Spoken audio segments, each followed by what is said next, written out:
Take two. Ladies and gentlemen, listeners, lovers, and friends, welcome back to The Prod. I am your host, Jim Fogarty, coming to you up above Ave Grohl Alley in beautiful downtown Warren, Ohio, from Two Ticks and the Dog Productions.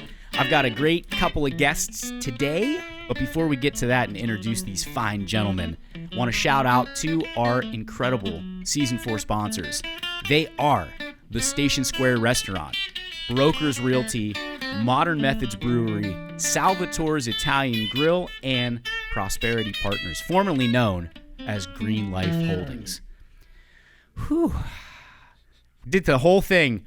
I just ran the whole thing a second time because your gracious host, who's also semi-idiotic, couldn't figure out to turn the cameras on before we hit record. Thankfully, we've done that, and our guests have been nothing but gracious in laughing at my stupidity. On the show with us today, co-hosting, back from his world tour, Mr. Barry Burkey. Barry, welcome back to the show. Thanks for having me, bud. You're welcome. Thanks for setting this up, because Barry set up this next guest fresh from Curated Vintage, where Barry's art show was just held. Now, this show probably won't release until late September. I got a couple in the queue backing you guys up, but it'll probably come out right before our next guest has a pop-up store on Route 46 and 422 next to Goussain's. He is the owner and operator of Curated Vintage here in downtown Warren, which is the main store is on Elm Road and Porter Street. The pop-up store is going to be over the holidays, October, November, December? That is correct. Super. Mark Martof, welcome to the show, sir. Thank you for having me. Well, thank you for spending the time with us today and taking time with us out of your busy schedule to come and hang and chew the fat, as they say. How you feeling today? Good. You look good. Always feel good. Will you be voting for Spicoli in 2024 for president? If only he ran. That would solve all the problems. Amen. I think. Easy. Or Mr. Han. Oh, Mr. Han would be really good. Mr. Han would be a good president. But I don't think Spicoli would be on any more weed than some of the guys are. Well, yeah. That are early in office. Probably not. It's funny, man. I used to travel a lot to D.C. for work. And D.C., D.C. proper, right? District of Columbia proper. Not the outside areas, but D.C. proper. Everybody's smoking weed down there. And this was like 15 years ago. Now you're driving around, and Ohio has what is it called? Not medical, but what is it like? It is medical. Well, no. Ohio has medical, but they're gonna get what's the recreational? Recreational. Yeah. In November. Term. Yeah, it's going on the ballot. So that's a pretty apropos shirt to be wearing. But DC was like that way back when. Oh yeah. Everyone was smoking weed, and now that it's kind of legal, I smell it all the time. I was driving in my car yesterday. Some dude next to me was blazing, man. He had a fucking cloud in his car, like he was rolling with Cheech and Chong or rolling with Spicoli. Oh, yeah. Medical. Yeah. Medical. That's for his glaucoma or his anxiety or whatever. We all have anxiety. Yo, amen, no doubt. So, Mark, welcome to the show. Tell us a little bit about your store, Curated Vintage, when it opened, and now that it's reopened and you're kind of back in town. How did you start this store? And kind of tell us about how you would define it. Okay. Complex questions early this morning. It's really, really complex. My wife and I have been collectors of mostly mid-century modern furniture from the 50s and 60s and pop art culture, collectibles. Sure. I mean, one of the pieces we have in our store that I think is just really cool are the wanted posters for two of the Black Panthers. Oh, cool. That were in the post office in Kent. So that, and we have, and we could get into detail about a lot of the pop culture items that we have, but we collected them for 40 years. I met my wife when I was in the Air Force, and then we were stationed in Italy for 3 years, so that changes you a little bit. But never had children, so these collectibles are really our children. Oh, that's all cool. The money that you would spend on your college education all went to these items, and always had a vision of one day opening a store and selling them. Because when you're in this kind of business or industry, the first part of your life is acquisition. Second part is distribution. So we're in distribution now. Nice. And I graduated from reserve and went in the military, and then went to Texas after I got served 4 years in the Air Force. Went to Texas. That's where my wife's from. And I've been there for 40 years. Always come back to the area because, my family still lives here.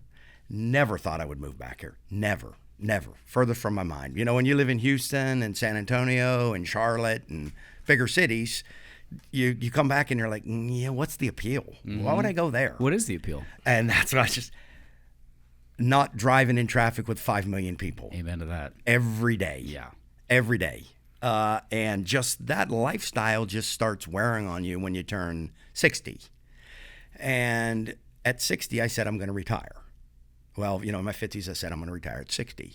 Retired at 60, retired at 61, retired at 62, retired at 60, because I kept getting called back into projects. I practice architecture. That's my profession. Mm-hmm. I'm retired now. I'm not doing it anymore. I'm more out of that profession. He's not trying to promote his architectural work. Yeah. No. Although I've done some really amazing things. Yeah, cool. You were showing us before the show some of the conceptual stuff on projects, not necessarily architectural drawings. But Yeah. And so when we said, let's open a store, we started looking at real estate in Houston, San Antonio, $2 million, $3 million for a building. Mm-hmm. And we said, well, what about Ohio? Okay. How about Hartville? And I actually did buy a building in Hartville, thinking that's cool. Where the store was going to be. Yeah. Up by Mays Valley. Did you know Mays Valley Winery? That's up in Hartville. Oh, yeah, I do know. Yeah. Awesome we were on the main street where all the traffic goes into the Hartville Flea Market, which was going to be and I should show you the building. It was a hangar. Oh, that's cool. Do you still have it? No, sold it. We bought a small house here thinking it was going to be our summer home, and completely remodeled it. So our roots were now back in Trumbull County. So now you're in Trumbull County. Do you open a store in Boardman, Canfield, Austintown, Youngstown? I said, nope, I'm from Warren. I'm opening the store in Warren. So that happened 6 years ago. Can we get this guy a Dub City Hustler pin? He's actually one of the original Dub City Hustlers before we even came along. 18 player. Awesome. Okay. Awesome move. Yeah, okay. So anyway, we, when I said we're going to Warren, I'm in Warren. Not Trumbull County, Warren. Mm-hmm. The first buildings I saw were kind of too small. And then I saw the building that's across from the Mocha House. And there was a sign for lease. So I contacted Bill and Nick and said, I want to talk about that building. So we rented that building for a year. And we quickly outgrew it because at that time I was still a collector. So, we had a little bit of space, and we just added more and more and more and more. And finally I said, Bill, Nick, I'm going to have to move out. And we had a year lease. After the year, before the year, I started looking for another place. And a plumber friend of mine found this building. Todd Pippinger. My man. Everybody knows Shout out, Todd. He's the best plumber in Trumbull County, baby. He's the guy. And one of the nicest human beings ever. And I'll tell you the story of him. He knew I was looking for a building. He said, hey, that building at Porter and Elm's available. It's about 4,000 square feet. You'll almost quadruple your space. And I said, I don't know about that. And everybody said, you don't want to go to Porter. And I'm like, it's only a block away. When you live in Houston, a block doesn't mean anything. Mm-hmm. I don't care if it's the outskirts of whatever. Eventually, it's going to get taken over. It just is, especially in the inner city, which I consider, it's still a city, mm-hmm. even though it's little. Anyway, so Todd said, I'll tell you what, Mark, if you buy that building, I will do all the plumbing work for free. I want you in Warren so bad. Nice. He said, you pay for the materials, I'll do all the work. So Todd did the work. So anyway, So we bought that building. And we've been open this next month, it'll be 5 years. However, we closed for 3 years because of COVID. Sure. So that's another story in itself. But essentially, we've been open 5 years. So I want to walk listeners and viewers kind of through your shop. When you first kind of walk in, and I'm going to correct me on these terms because I'm ignorant of some of these art movements. I want to say, I always want to use the term Art Deco, like some of your furniture pieces from the 50s, it has that. No, that's incorrect. No, Art Deco is 20s, 30s, and maybe into the 40s. Okay. And we get that all the time. People come in and say, "Oh, cool, Art Deco. We have some pieces," and I have to say, "Okay, what does it look like?" Immediately, you can tell the difference between Art Deco. It's much more decorative. Mid-century modern started in the 40s, but its heyday was 50s and 60s. Okay. And it's very simple, streamlined, heavy. Well, so does Art Deco, heavy design oriented. But in the 50s and 60s, the designers are to this day some of the greatest ever. Saarinen, Knoll. I mean, I could just go on and on. These designers that did amazing pieces of architecture also were involved in furniture design. Okay. So these pieces hold their value and always have. And that's what I try to educate the consumers that come into my store is that, and I've said it to them, you buy this piece for the price we're selling it for, which is 1/3, 1/4 of what's in New York, Chicago, New York, or LA. And 2 years, 3 years, 4 years from now, you come back, I will buy it back for exactly what you paid, if it's in the same condition. Sure. And I mean, any other furniture you can't say that about. So anyway, that's right. The first room is really mid-century modern furniture and accessories. Yeah. Decorations, Yes. little like figurines and things of that nature. Yes. Ice buckets. Yeah. Really cool stuff, like stuff that was made well and was going to last and looks cool. Like, I think you had a kitchen table in there. It was like a stainless with a maybe it wasn't Formica, but it was like some kind of glass. Was it a glass top? No. We have two in there that are really amazing pieces. The glass one is cool and it has a backstory. Everything I have has a backstory too. It's just because I don't buy. My wife and I, we just don't buy things because. What's the story behind them? So we are curators and protectors of these items. I like that. And the other thing is people talk about sustainability. These are some of the most sustainable products you can think of. Yeah, none of this stuff is like pitching it in the garbage after a year. No. I think as consumers, we've unfortunately been trained to buy something and instead of, when it needs fixed or it looks like it's worn out, pitch it and buy something new instead of maybe refurbishing it or maybe trying to fix what you have. So the stuff that you have is like obviously lasted 70 plus years and is going to last probably another 70 plus years. These are pieces that you can pass on to your heirs, if you will. But once you get through that front room, now you get into a part of your retail operation, what's like popular culture collectibles. There's art pieces in there. Obviously, Barry's show hung in there a couple weeks ago, and some of his pieces, pop art, people are familiar with it if they've ever watched the show.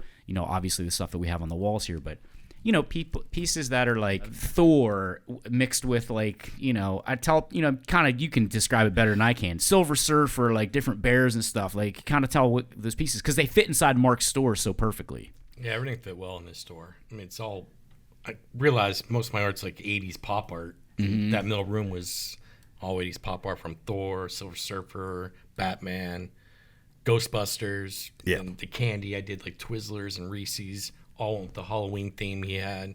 And Mark has like a bunch of showcases where it's like he's got action figures from Star Trek. Actually, those action figures that you have from Star Trek, I used to have those, and they're worth a shitload of money. I didn't know that. I sold them. We bought them. This is a curious story. We used to go to Big Lots before it was kind of like cool to go to Big Lots and make a savings.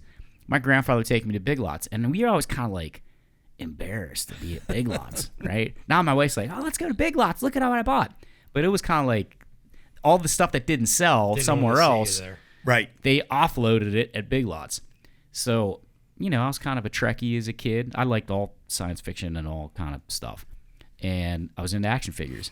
And so my grandfather bought me the complete set, probably at a very, very cheap price, because he grew up in the Depression and he was always very cost conscious. He bought me the complete set of Star Trek action figures. They're not the little 3.5. They're probably 8-inch figures with bendable, everything moves. Those are Mego. And yes, Mego is the brand, and real hair. Like Zahor has real hair. some of them real expensive. Yes. Don't depress him right now. So I had these, and they have real clothes. Oh, they're you could take their shirts. Oh, yes. And my grandmother was a she would make clothes and outfits for them. Like I had these Rocky action figures from Rocky 3. Rocky didn't have a robe. Clubber Lang didn't have a robe. My grandmother made robes for the action figures, so when they came into the ring, I could have them, take the robes off. And anyways, these Star Trek action figures I had them for a long time, loved them, played with them, and I got to a point where I wasn't into action figures anymore. I had cut the hair, some of the real hair, and I sold them in a garage sale for $1 a piece. And I thought I really made out on these things. I got $1 a piece from them. I think there were 7 or 8 of them. Someone made out, not you though. Well, and they weren't in the boxes, but they were in good shape because I always took care of my stuff. And now Until you cut their hair. Well, until I cut their hair, yeah. Luckily, they didn't get blown up with like M80s or firecrackers because I used to do that stuff too. As part of G.I. Joes. G.I. Joes, man. Me and Dan Maselli and Dan Watchy and some other guys used to set up those action figures across his pool, and he had a railing, and we'd set them up on the railing, and we'd go on the other side, and he had a scoped pellet rifle, and you'd shoot those things that have freaking holes in them, man. We used to, that was like our target practice. That's the stuff I want. Yeah, in my store, that's it. I have a whole bunch of G.I. like Joes, that. man. Oh, yeah. And I think I told you I got 350 G.I. Joes. Oh wow. I want to have a G.I. Joe show. The little guys. No, the big 3.5. ones. Oh, the big guys. The big older guys. I have the little guys. I was the little. And guy. everybody loves the little ones now too. Yeah. They were hanging around the store. Branding and expanding some of the area's top talents with our effective and affordable transmedia management. Television, radio, online, mobile, and on-screen cinema advertising campaigns. Two Ticks and the Dog Productions. Advertising with Bite. Lenten time or anytime, Station Square Seafood is delivered daily and always prepared fresh every time. And now to go with your salmon, swordfish, or any favorite dish, Station Square's small batch signature seasonings.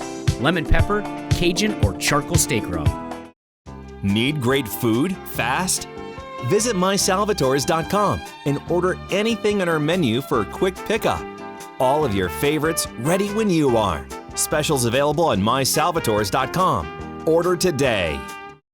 With that buzz of select Brazilian Dolce coffee beans, that brew Ipanema's seductively sweet beach coffee, they mingle a flawless measure of their crisp Darlene lager. Somehow, somewhere in a secret lab with modern methods, they blend a perfectly balanced, light, uplifting, gold medal winning brew known as the Percolator. Available at Modern Methods Tap Room or the new Darlene Lounge on Courthouse Square in downtown Warren. So back to the store, like this is the kind of stuff that Mark has in there. Paintings of, Lon Chaney as the werewolf and Boris Karloff as Frankenstein and Bela Lugosi as vampire, like all that whole piece. I think you have the whole thing, like even like the merman from Creature from the Black Lagoon. And, and electric football, like the tabletop football games. I mean, it's anything that's like super cool. And they got stores in Columbus and Cleveland used to have one of these stores. And man, they would be packed, right?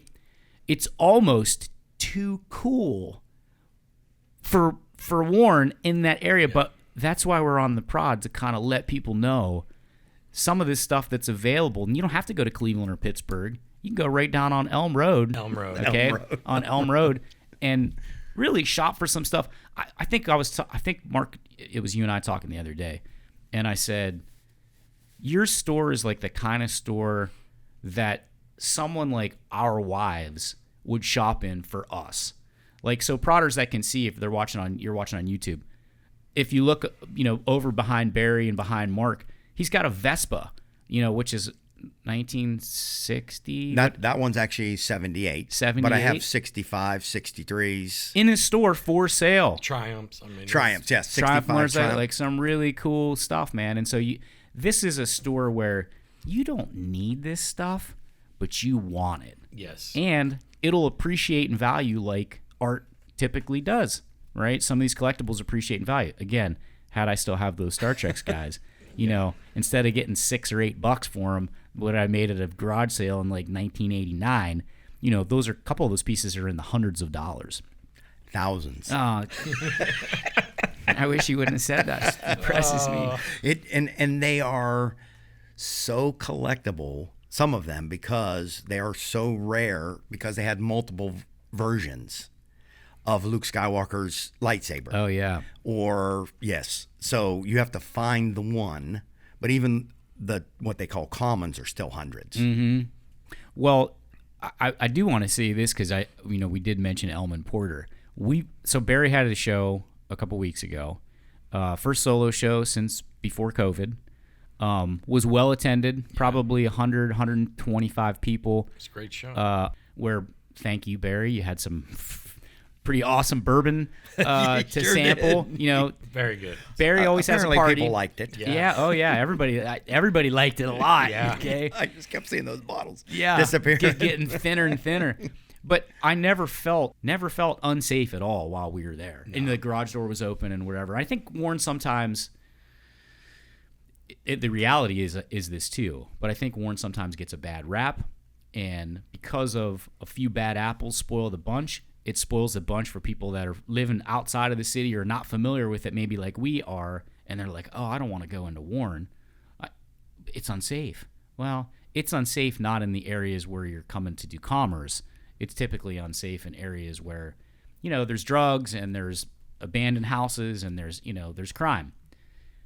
Hopefully, we can start to clean some of that stuff up, and it'll increase retail traffic, not only to the stuff on the square, but also on the outliers and really all over the city.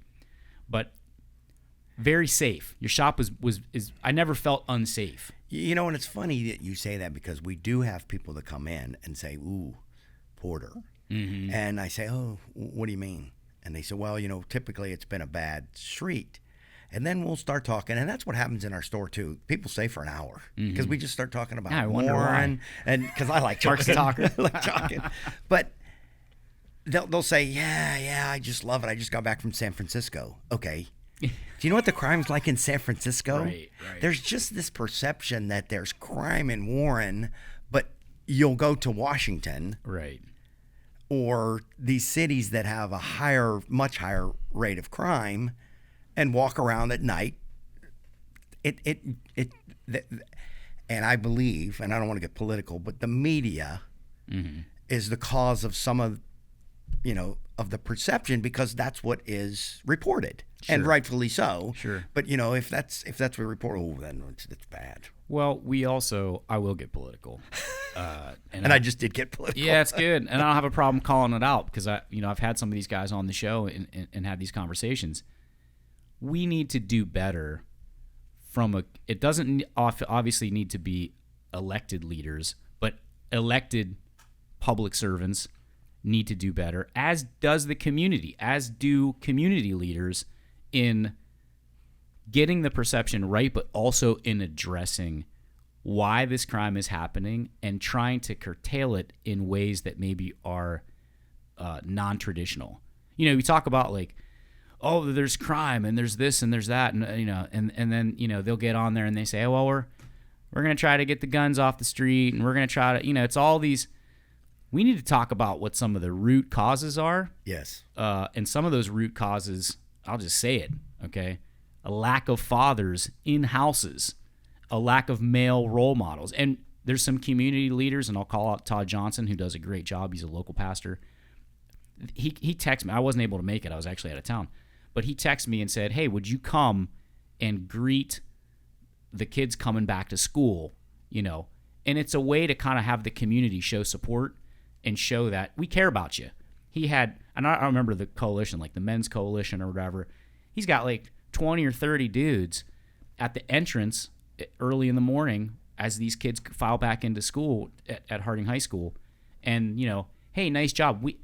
We need to do that at the beginning of school, but we need to continue that support all the way through, because there's only a couple of different outcomes for the life that you're living if you are putting guns and drugs ahead of family and prosperity and your health. And that is, you're either going to jail, you're going to end up an addict, probably in jail or in treatment, or you're going to be dead. Yes. So none of those are good outcomes. we need to find a way. I don't have the answers to the solution, but I'm calling out these public officials and elected leaders that we put in these positions because that's their mantra around election time. Oh, we're going to do this and we're going to do that. Or maybe they stay away from it, which they shouldn't. They need to address these things promptly, right? Which is some of the other issues. We had a couple shootings. It was a week before anybody responded. We need a response right now, and we need to think outside of the box. And they need to find solutions that are not political solutions so they look good in front of the press, real solutions, and have real conversations. And some of those conversations are the hard conversations. It's like, this is the real shit.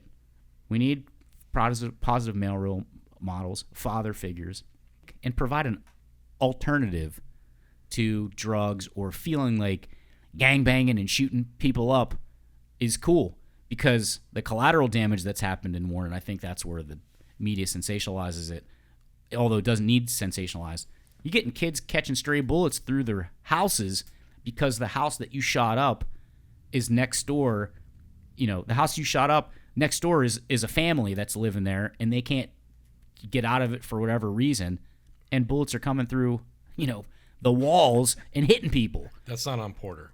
No, that's not happening on Porter. It's not at right. all. It's not. It's not. And like I said earlier, I love to talk, and I love. I just went on a mad soapbox rip. I apologize. Yeah, no, that's Please good because go. Yeah. it's actually it's kind of like no, it's kind of like I'm the same way. Sure. People come into our store and they're like, and I think I told you in an offline conversation that most of the buyers, unfortunately, are from Chicago, sure, Denver. We just had somebody in from LA, and they're visiting family, and they come in and they go, oh my God, I would have never expected this in Warren. So then we start having conversations, and our space is a safe space. And I hate to use that word because that's a stupid word. Right. It's not safe in the way you think. It's safe in that anything is open. Just talk about whatever you want. And a person actually from LA came in and said, I haven't been back to see my family in 20 years. What's the deal with Warren? And I said, what do you mean? He goes, is it all poor now? And is it all addicted to drugs? Because all I see are recovery centers and ads for addiction. And I was like, and you're from LA? But that is a real perception of somebody coming to our area from the outside. And I don't know that leaders or people in position to make changes hear those conversations.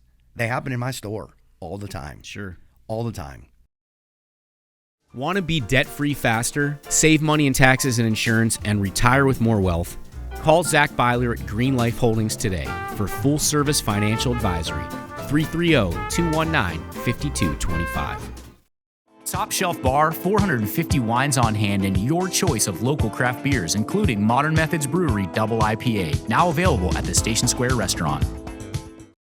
If you're looking to buy new or sell your current home or commercial property in Northeast Ohio or Northwestern Pennsylvania, look no further than Brokers Realty at brokerssold.com.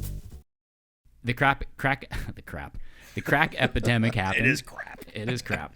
And then things started to kind of get a little bit better. And honestly, and I just watched a program the other day, and I'm trying to think what it was called. And it was a story about, it was Matthew Broderick was in it. It's a story about how the guys that made OxyContin, started with that. Was it the family? Yeah, it was the family movie, and the family that started made all the billions off of the OxyContin. Yeah, whatever the pharmaceutical company was. Yes. But that all happened here, and people started to get overprescribed. I could never understand it. I mean, this started happening probably like 12 years ago. 15 years ago. I can remember, probably 6 years ago going to a funeral of a guy that we, he was a little bit younger than us, but kind of came out. He was a musician. OD'd. We've had friends, a lot of friends, unfortunately, OD, and some of it is they're trying to, I don't condone any of this stuff, but like they're trying to they think they're getting cocaine and they're getting fentanyl, and they're ODing because they're not realizing that this is happening. But all that stuff started happening. I used to say back then, all these people on pain pills, how are they in so much pain? What's happening? But then to understand what that pharmaceutical company did, and they were brilliant marketers. Oh, yes. Unfortunately, they were morally corrupt, and it was more about selling that stuff than it was actually helping people. And so everybody that, had a back pool or had this or that, all of a sudden they're starting to get opioids to fix it, and then we couldn't figure out why everyone was addicted. So that was still happening, and of course Warren, unfortunately, still has a poverty issue and an education issue. And if you're hanging around, think about it. We came up in decent neighborhoods on the east side of Warren. We hung around with, Barry and I have friends from like people that went to prison and did time to people who are, multimillionaires and super successful, right? And everybody in between. But if you don't have that kind of mix and you're just hanging out with people who are dealing drugs, or people who are that they don't value or respect themselves, let alone other people's lives, not even, it doesn't even have to be a human life, it could be animals and stuff like that. You're coming up in that environment, that's normalized to you. And so all of a sudden school becomes uncool, or not not being hard, if you will, is uncool. And so that leads to this path oftentimes of, drugs and violence and other things, and being uneducated. So I love when guys like, first off, I'll say this before I forget, thank you for coming back to Warren and bringing Curated Vintage and those collectibles, and this idea that we're more than just an old mill town. You have some of the great artists that have come out of this area and made it big and come back and supported this area, still return. Like recently, John Zabrucki, Modern Props. We're talking about starting this museum over here across 422, behind our building on Main Street, where Barry and I and Fine Arts Council had a Dada show several years ago, and 300 people showed up on a snowstorm. Now that space is going to be renovated for a sci-fi museum for a guy from Warren named John Zabrucki, who opened Modern Props, and probably, I interviewed him in LA a couple weeks ago, and he was kind of, he alluded to the fact and kind of said, I'm kind of disappointed that I won't be known for my art. They're just going to remember me as like a prop guy. And I said, I think that's amazing, because those props are your works of art, and your works of art have probably been seen by hundreds of millions of people. If you count the hundreds of films, the Star Trek series, RoboCop, Blade Runner, I can just go down the line, just keep going and naming these films, where these pieces that he made, and to listen to that, we recently did a video, and I've shown it to you earlier, to listen to him say that, for the first 10 years, we were building things kind of on spec. He was getting scripts. He had a producer connection, and he was getting scripts and an art director connection. And he'd get scripts ahead of time and start to construct these things so that when the movies got greenlit, he already had, a portable nuclear bomb, or, a laser gun, or, background stuff that, computer-looking things. But after about 10 years, he just started creating stuff out of his mind that he felt would be needed for these type of projects, and people would come in the rental space and rent the stuff. This is a guy from Warren, Ohio, that is an incredible artist, and he recently came back. You recently are, coming back within the last couple of years. You could continue to name people, right? I'll stop there. I just want to say thanks for coming back and believing. And our job as obviously on the show, but even beyond that, is to get the word out to help you, help us as citizens of Trumbull County, but of Warren too, realize that, man, we're cool too. And if you walked around the square 10 years ago, none of this stuff was here. But now you got Nova Coffee, Beautiful World, Weston, Maine, now downtown 124. You got the Robbins Theater down the road. You've got all these things kind of happening because people were willing to take the risk. It was a low risk, like you're buying your building here. It was not a lot of money. Not a lot of money. Fortunately, you had Todd Pippinger doing the plumbing for free. I'm sure that was a job in and of itself. It was. And you got these guys kind of coming back and believing in the city again, and believing that we can be just. Barry and I used to talk about all the time, and people. I can remember having a show. Barry and my creative partner Matt Smith. He used to live a couple doors down. And we had a show. He had 2 floors. His studio space was on the 3rd floor, his living space, and the gallery space was on the 2nd floor. And probably 3 or 4 people that night had said, Warren has the potential to be like a Chagrin Falls if we just had some people kind of like believe in it and take the risk. And so now, 15 years later, it is starting to get like that. And we are starting to kind of bring people to the table, like yourself, who have traveled the world and certainly traveled the country and seen other things and are bringing things back, like your store, Curated Vintage, that would easily be like, if you were walking in Pittsburgh, it would be like, oh, yeah, of course this store is here. That makes sense. But in Warren, sometimes like, oh, what's that about? We're cool too. Yes.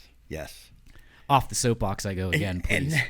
Somebody shut me up. Because I do want to get back to our store, because you were going through the spaces and you hit on the first 2, and there's still 3 more. We get a lot of flack for what I call the 3rd space, and it's our pop-up room, and we have rotating art materials in there, and currently it's my collection of Browns and Indians, and I still say Indians because that's what I collected. Right. Browns and Indians that go back to the 20s. And, it's the real old 30s, 40s, whenever it was invented. I hate to say it, but that's how people recognized the hook-nosed Indian. Oh, yeah. Before Chief Wahoo. Right. So I have some of those bobbleheads and figures. Oh, that's cool. And even Wahoo, and people come in and go, you shouldn't be, that's not correct. Ugh. And I'm like, it's not correct in what aspect? Well, that's racist. And well, okay, that's what you believe and what a lot of people believe in. Obviously, the Guardians organization decided, but it's still history. Right. And it's still collectible. It's highly collectible. And not unfortunately, but fortunately for us, but that stuff has now become extremely valuable because it is so limited and it is now gone. Mm-hmm. So people want to remember those pieces. Sure. And just like I was talking about the Black Panthers, and I've collected them for my friend who is African American, my business partner. African American tells me, if you find any of that memorabilia, I want it. Because that's part of my history. Are you talking about not Black Panther like Wakanda? You're talking about Black Panther like Black Panther, the organization. The movement. Yes. Eldridge, and I'm trying to think of the other guy. And you look at them, and it's part of history because, they were on the most wanted list, and what they were accused of was possession and armed. And they were just radicals. Mm-hmm. So that's part of our history. And to have those in my store, again, I educate people. I'm not going to tell you what they're about. It's worth a Google. Google it. Yeah. Google who these guys were and understand what our country was going through in the 60s. Sure.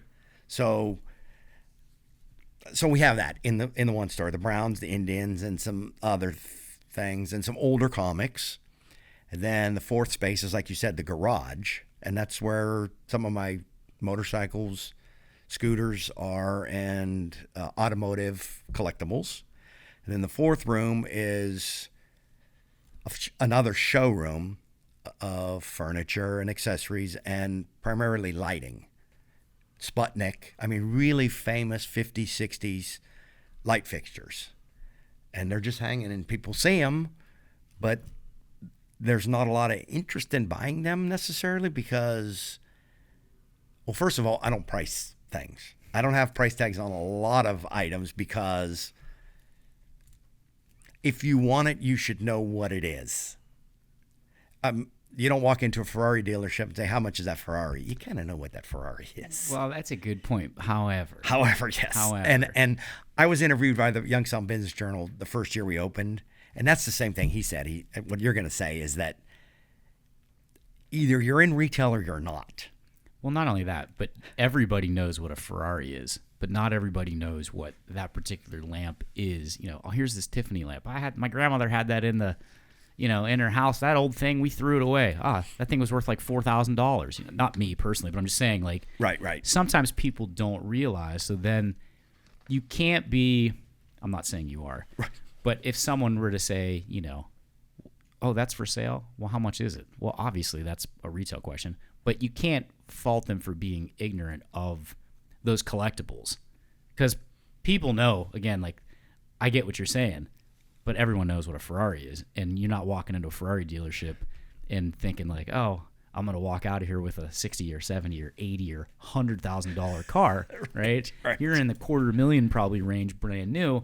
In this instance, they don't even know what some of that stuff is. So, yeah. Right. No, and I'll answer their question, and I'll educate them. I never, look down on somebody because they're not educated. Right. That's what I feel like. That's what our store is. That's some of the mission of our store is to educate people. It's almost like a little bit of a museum space, which I think is super cool. And a lot of people have said you should just turn it into a museum. No. Charge $1 or $2 to get in. No, I mean, you could maybe do that too, but I don't think so. I think what is cool about your space is, again, for the guy that's like hard to buy for, has everything, that they need, but maybe not everything that they want. My wife is great at buying me gifts that sometimes I don't think she's listening to me, but then she'll say Christmas or birthday, it'll be like, I'm like, show up with it. That's so awesome. She bought me this glass, a bourbon glass, that's got a fender pick, like, kind of melded into it. You've probably seen them online or whatever.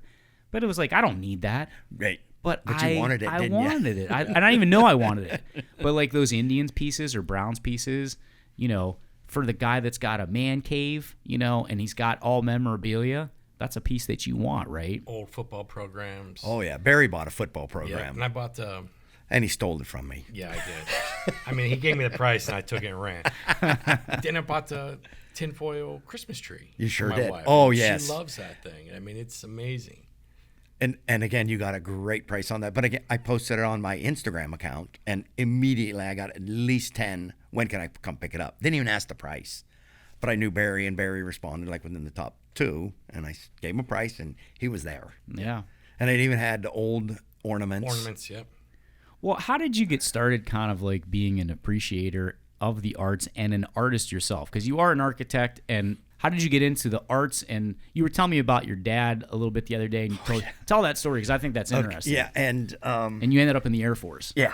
So when and it's funny, you guys talk about, you used to hang out with all your buddies on the east side. Did you ever slum and come on the west side? All the time. One of my best friends, actually a couple of my best friends live on the west side. Yeah. So I grew up on the west side. Okay. Right near the old St. Joe's that's now torn down. Oh, sure. So I grew up, in the 60s. That's just on the west side. I know, we used to go deep in the west side. We used to go in the west side deep too. Yeah. But I'm not telling you why we went over there. Same reason you were there, I'm sure. No, I was there to see friends. Yeah, okay. Yeah, so was I. But anyway, I grew up on the west side, and this is what I tell, and again, I love telling people the story of my life and how certain activities or days in my life just stuck with me forever. And I hate to say this because it ages me, but I went to the 65 World's Fair in New York City. 5-year-old kid. New York City. Went on the subway. Went to the World's Fair, and the New York World's Fair was the world of tomorrow. Oh, that's cool. It was space and mid-century modern design. And it changed my life forever. From the time I was 6 years old, I wanted to be an astronaut. Studied hard. I was a really good student. I participated in a lot of activities. I played football at reserve for a couple years. I was a pretty good baseball player. But I knew that I wanted to be an astronaut. wore glasses. Nobody ever told me you can't be an astronaut with glasses. Back then you couldn't. Yeah, right. Nobody ever told me that, which was kind of, I don't know if anybody was ever even listening to me. So anyway, so I took, all college prep courses and I applied to Ohio State for aeronautical engineering and was accepted. Took the paperwork to my dad. I said, I want to get, some grants and some financing and go to Ohio State. And he said, I thought you were kidding about college. And I said, no, I want to go to college. He said, well, that's the stupidest thing I ever heard. What did your dad do for a living? He worked for NCR, Which is National Cash Register. okay. So he fixed cash registers. And actually, my dad was really, really smart because he went out to Denver and he was part of the initial transfer from mechanical cash register to electronics. Okay. So he studied electronics and he was really a smart guy. So it doesn't make sense unless he didn't want me to leave Warren because I was the oldest boy of 5. And I tell people this because it's just a funny story. When I was growing up, we had a 3-bedroom house, 1 sister, 5 boys. 5 boys lived in 1 bedroom. Wow. And we were all a year apart. The first 4 exactly a year apart in October. Jesus. So there was a 5, 4, 3, 2, 1 newborn in 1 room. It smelled bad. Ah, yeah. So anyway, we lived on. Probably like a zoo in there. Oh, it was horrible. But we grew urine up, and farts, man. oh, it was, and under the bed. You didn't even want to look under the bed. Oh man. So it was such a small room. We had bunk beds. So I was 15 years old, sleeping with my brother in a twin bed on the bottom bunk. Wow. So when I went to the military and was in the barracks, and people, well, this sucks. I got this little ass cot, and I said, oh my, this is the look at this. I got my own Foot Locker with my own underwear in it. Are you kidding me? But let me just go back to how I got in the military. So, I was accepted aeronautical engineering at Ohio State. My dad said, no, go work in the mill. And this was 77, which is so ironic that I believe it was September, October of 78 is when the mill shut down. So I graduated in 77, went in the Air Force because a recruiter came by and said, if you go in the Air Force, what's called delayed enlistment in 1976, when I was still early in my senior year, you'll get what's considered the Vietnam era GI Bill, which is completely different than what you'll get starting January 1. So we will pay for all of your college. Everything will be taken care of when you get out to serve 4 years. So I went in the Air Force. I was telling you I had a top secret security clearance. Yeah. I was in communications. I have a note to ask you about the aliens. No comment. Bummer. Couple in the Very store. supposed to listen to or whisper in my ear. I have no comment. I do have some stories that I can tell you about, but so anyway, so I went to Italy, and I was still going to be a pilot. Helicopter pilot. Well, that's another story. I signed up for the Army because the Army would allow me to be a helicopter pilot. Because the Air Force, you have to be commissioned. You got to get your education, then you can go into flight school and you can fly. Mm-hmm. So the Army said you could be a helicopter pilot as enlisted. So I went in, took the exam. Army recruiter came to me and said, no, you need to go to the Air Force. Why? Said, trust me, you need to go to the Air Force. So I went over to the Air Force recruiter. The Air Force recruiter said, what do you want to do? And I said, I want to fly. He said, oh, well, you could be a navigator on a plane. You'll learn everything about flying, be a navigator. He said, but you know what? It's really strange. Right now in December, we don't have any openings for navigators. Just go in what we call open admin, and when you get to basic, you can apply for navigator school. As soon as I got into basic, my drill instructor said, Airman Basic Martof, yes sir, you need to go see the base commander. Oh God, what'd I do? Go to the base commander. Base commander said, Airman Martof, we have a job for you in communications. You're going to have to stay in basic a little bit longer, but we've got to go through a top security clearance. So something happened in my testing or me yapping my trap. They said, that guy needs to go over there. So anyways, I was in, I was going to be a navigator, didn't do it. I copied Morse code. And I was in Italy, and I saw architecture. And I was always really, really good artist. But nobody ever said, because back then, you cannot be an artist. You'll never make a penny. Never. But nobody said, you know what, though? Architecture can be kind of art. which back to your point is that, and I've been really, really blessed. I've worked for huge firms and had my own firm, and the only projects I've done are highly creative, performing arts centers, arenas, and we could talk about some of those specific projects, but it took me a long time to understand that what I am creating, because I am the creative director and do all their initial design, is art in 3 dimensions, and people actually visit. Yeah.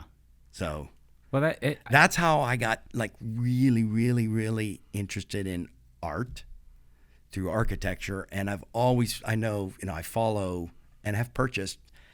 And that's the other thing about art in Warren is that art in a lot of other places, it's an investment. I have made money on art, but I got educated. When I was in Texas, Robert Wood was part of this Bluebonnet School. There was like 4 generations of artists that passed down painting bluebonnets, and they're highly, highly, highly desired in Texas. So a friend of mine found one, said, "Mark, you should buy this." No, I don't want to spend that much. Trust me. Had it for 3 years and did sell it.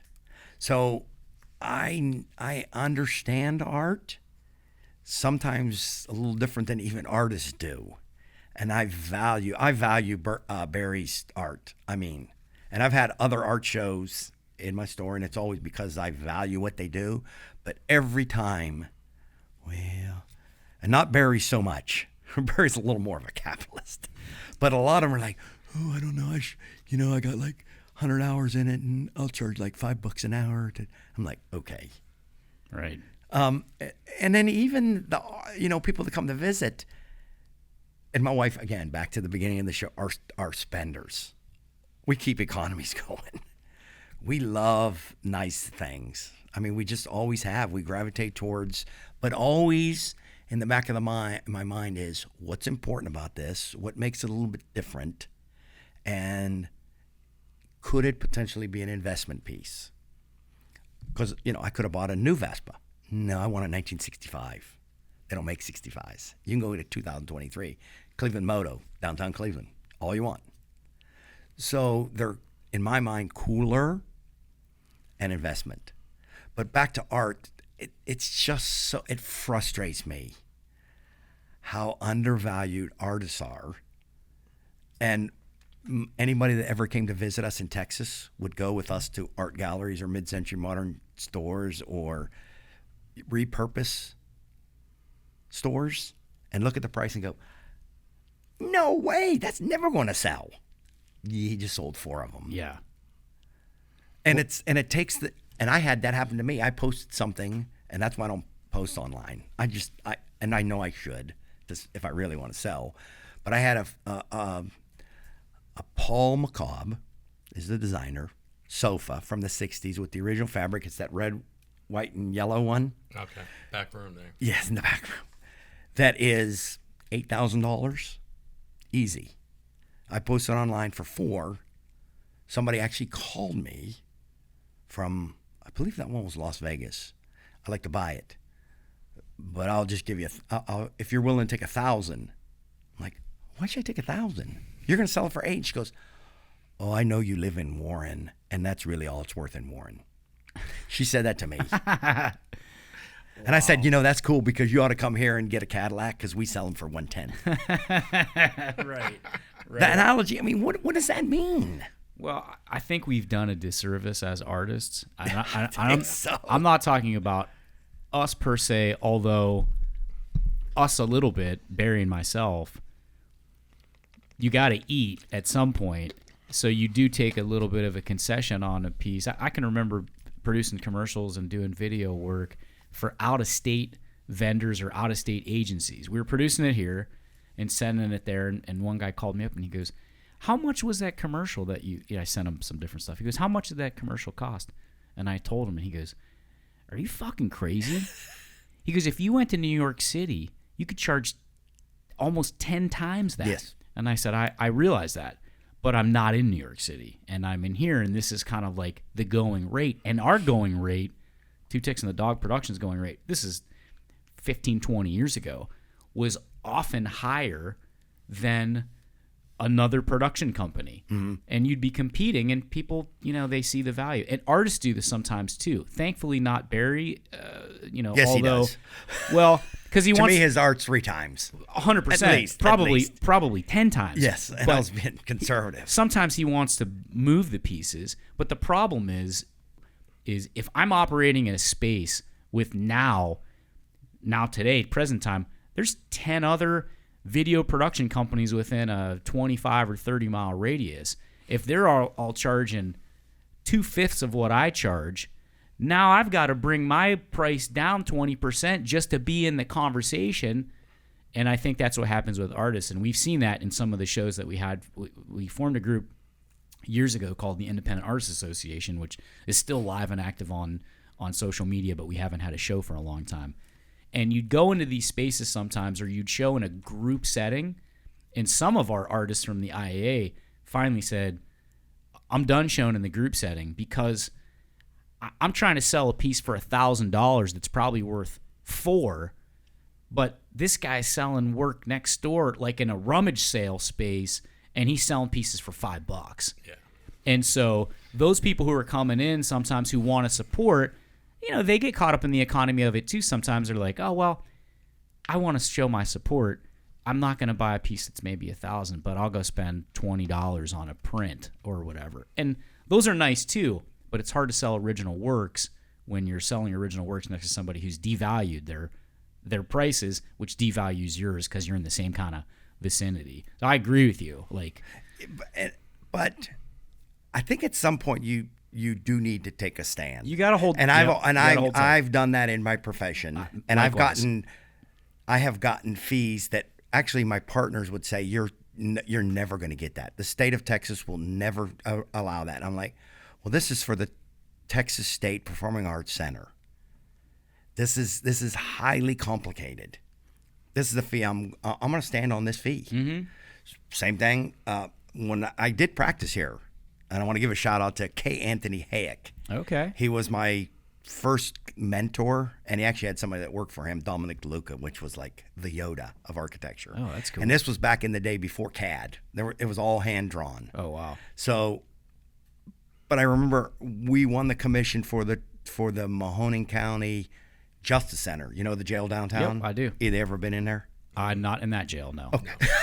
Like the old Stripes. Convicted? No, never convicted. No comment. No comment. But that was another one that we said, it's a specialized project. And you have to pay for that. You do. I mean, there are ramifications if you, and I understand it's a little different because nobody really needs that painting, do they? I think so, though. Sometimes. If it pulls at your heart and you can tell, and Barry does it, a story. Mm-hmm. Why did you create it? What is it? And sometimes leave it open-ended a little bit. And I have a story about a local artist that he passed away unexpectedly. And I collected his art. And I went to his house, knocked on the door, and his friend was there, and he was crying. I said, John, I think his name was John Bader, B-A-T-O-R. Do you know that name? Because he did art shows here. Well, anyway, I would collect his art, and I said, is John here? And he goes, oh, my God. He died 2 days ago, had a massive heart attack, and I'm here, going through his stuff. And I said, oh, my God. That is unbelievable. I'm so sorry. Oh, and I was telling him who I was, and I said, what are you doing? I'm taking care of his dog. And he said, I'm an artist also. And he showed me a piece of art, and it was a blue canvas. He painted it blue. And on it was the black lab of John Bader, his black lab, because he was taking care of him because he had just passed. Sorry for the downer. No, it's good. But the black lab, and in front of the black lab were 5 or 6 white canvas squares, and he was going to paint some of Tom Bader's paintings on it. I said, no. Can I have it now? And the story I have of it is you, because he painted it in those 2 days after his friend passed away. I said, the story is, to me, you were taking care and had even some of the lab's hairs on the dog on the painting. That's cool. And I said, it's the dog waiting for his master to come back and finish his art. And it was $20. Yeah. It was one of my favorite paintings because you'll probably never sell it. Never. Right. It's never for sale. Right. Never. I bought a piece. So that's what art is to me and always has been. And maybe, again, I'm an idealist. You are. Maybe, That's what I like about you. maybe a little bit. But Yeah. his art, Kronauer. Josh did a show. I think that's where I met you. I think Barry was like, "Hey, we got to go see this dude's show," and we went. And then, do you know Jonathan Ruppel? I don't know. Some of his art too speaks to me. So I've collected those guys. What was his name? Ford. Josh Ford. Josh Ford, yeah. Josh Ford. And a lot of people poo-pooed his art, and I'm like, no, Josh comes from a certain perspective, and his art speaks to a certain passion of his. And I don't know if I showed you those bags that he made. Mm-mm. They're cool. So I purchased those. So I support the arts community, but I don't run around and start screaming about it. I just would rather go to the tag, buy 3 pieces, and go home. The tag. I think Exactly. we had this I don't wanna get- conversation. I don't wanna start on don't that, get me too. on that soapbox. And again, I want to get to TAG and the Fine Arts Council. They just seem to me as an outsider, and sooner or later I'm going to have to quit saying I'm an outsider. Yeah. I've been back for 5. we just now. baptized you a Dub City Hustler. So All right, so you're in. See, I don't even know what that means. So- That's worth a Google. They're coming after you. Dub is the W for Warren. Oh, okay. Right? So I don't even know who coined that. It might have been Janice Sanfrey or but anyways, she was like, "Oh, Dub City. We're in Dub City." So we just started using. Oh, that's cool. Yeah. Okay, thanks. Yeah. But I didn't want to take you off track. No, what I was saying is that as an outsider, and those to me seem like, especially in Warren, and I haven't gotten to Youngstown yet to go to West Side Bowl and other art. I've been to You haven't been the there yet? Butler. No. Oh man. I've been to the Butler, and all the and the Medici, which again, Yep. the artist that did the Medici or the architect is the architect that did my house. Oh, John Anderson. And I should tell you the story about my house Yeah, man. Where do you live at? in Howland. Yeah, That's yeah. as far as Oh, I'm right, saying. right, And it's right, a right. mid-century Yeah, yeah. modern house, but you told me that's right. We'll come over for old fashioned. yeah, you need to come over. Oh shit. Old fashions. All It's right. right down the street. So. I'll bring. So, but just quickly Yeah, yeah, before we no, get yeah, to right. my house, and that's why I'm here. But anyway, to me, it seems like TAG and Fine Arts Council are opposites. They're the positive and negative of a magnet, and they detract from each other, or whatever the proper word would be for magnetism. But one is very traditional, and you know which one that is, and one is way out there. And my wife, who's an artist, is like, I don't know if I want to go to that place. It looks kind of scary. I'm like, okay, it's not scary. But there's nothing. Where would your art go, Barry, besides Curated? Neither place. It doesn't fit. Neither place, no. No. Yeah. So where's the gallery for those artists? There's a void. There's a massive void. That's what I want my store to be. Nice. And you mentioned we're opening a pop-up Yeah. in Niles, and I'm going to see how Niles embraces us as compared to Warren, which I think I told you the story about when we moved into Warren. Sure. Nobody came to us and said, "Hey, welcome to Warren. What can we do?" Right. Only thing we had was an electrical inspector say, "We're shutting this job down because we don't see your permit." And the electrical, it was a huge commercial company. Said, "It's right here. You didn't get it from Youngstown because you don't have an inspector in Warren." Yeah. Warren has not always been the most friendly place for new business. Unfortunately, there's not a welcome wagon unless it's a ribbon cutting and then people show up to get their pictures And taken. that is true. Look what we developed. You didn't develop shit. Yeah, we had a ribbon cutting. The mayor was there. Some individuals were there. But you would think that the mayor would go back to his office, and there's somebody, Mr. 2. Ooh, you need to talk to them, and them. Go see that store. Mm-hmm. That's your job. Yeah, there's not a economic development officer. Which I thought there was. Well, not there may be now, but there wasn't. Okay. For a long time, and there was a void. But obviously, there maybe not be because they never came back to see you at the store. Yeah. And we talked about this yesterday. You'll have better through traffic. So let's explain this too for the listeners out there. Mark's pop-up Curated Vintage will be next to Goussain's. That is correct. In between Goussain's and there's a shoe store. The shoe store is actually further down towards the restaurants. We're between Gusain's and like a cell phone repair shop. Oh, okay. Is that Red Wing shoes? Yeah, Red Wing. Wing's on There's there. there's Red Wing, and then there's the restaurants. There's Subway. There's Gusain's. There's It's across from the Wingstop, Staples the new and Wingstop. Mark's. Yes. It's next to the new Wingstop. Wingstop. And we're probably going to open a little later because I believe that's probably a later crowd. But I think you were going to say it's a holiday pop-up. It's October, November, December. However, the landlord is a good friend of mine. He's given me the best lease you can imagine. Beautiful. And we leased the one small space, and he said, you can take the whole thing. I don't care. Because, he wants us there permanently. But if it works, would I leave Warren? And does anybody care? Well, we do. That's the question. We That's the do. question. No, because you can come over there. Yeah. But you also, we talked about this yesterday. You can't just open up and Yes, I can. Well, you can't just open up and expect people to know you're there. You've got to let people know you're there, and then once if they come into that store, let them know that you got this other place that has all this other stuff. And We'll honestly, talk more about that off. Off and the show. honestly, just Yeah. to finish that up, when I said would I leave Warren, the building in Warren is mine, and it speaks about me. I painted it the color I wanted. I renovated it. This would be a standard retail space, no high ceilings, no exposed joists, layings, So it's not the vibe we want. Yeah. However, there's expensive mid-century modern stores out in LA that are in plazas. Sure. So it's not unheard of, but I want my own space. Yeah.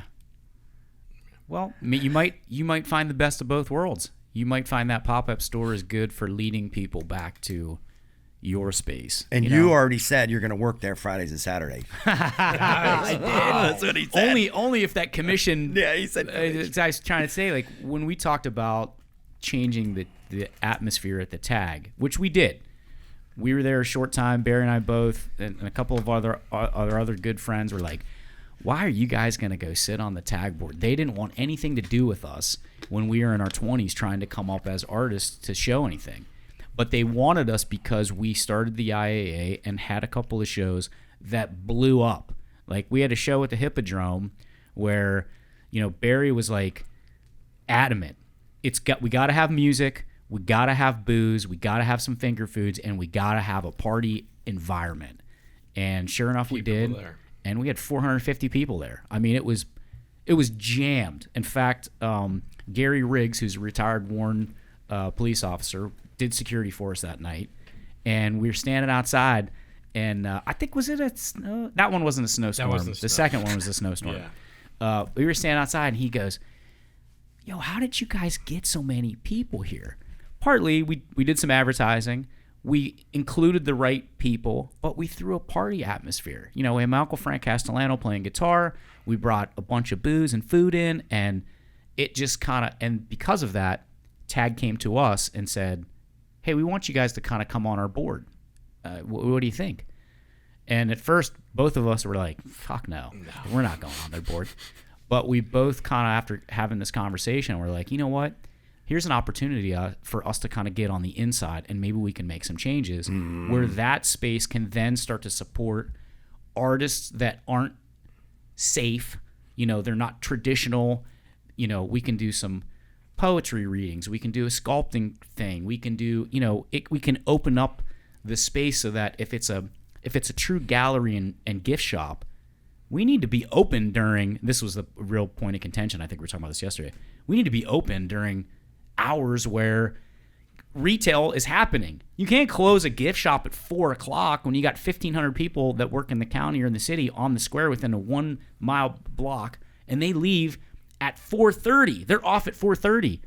Well, hey, I got news for you. You closed at 4. Like, I don't know why we can't sell anything, because your fucking hours are terrible. It's more of a senior hours. Yes. is Yes, what it was. and we also were saying, listen, that's what we were talking about the commission yesterday. Like, pay somebody to be, we have all volunteers. Well, that's cool. Why don't we hire a store manager? Let's pay them a salary or an hourly plus a commission of what they sell to incentivize them to move product and move pieces.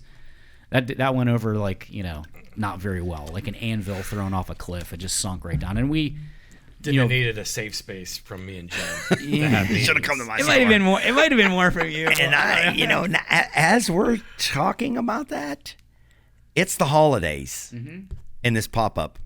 You two need to get me an artist. We need to have, because I can actually give them that entire space. Because you were throughout the space, and it was kind of hard to find your art. It's better if it's on one wall. I don't think so, but I think maybe some people. No, I thought it was. I know who you're I talking like it. about. Let's not invite him back. But I enjoyed how it was. I mixed in with really, everything. really liked it. It wasn't your traditional show. Yeah, no, I liked. You're talking about how your show was laid out. At Curated. I thought- I loved how the show was laid out. Yeah, me too. Because he had, a Batman piece, and underneath it was my old Batman collectibles. Right, Yes. right. He had Thor in another space. I had old Thor comics from the 60s. Yeah. Didn't And a sell, Silver didn't sell Surfer. any, but then Yeah. Silver Surfer.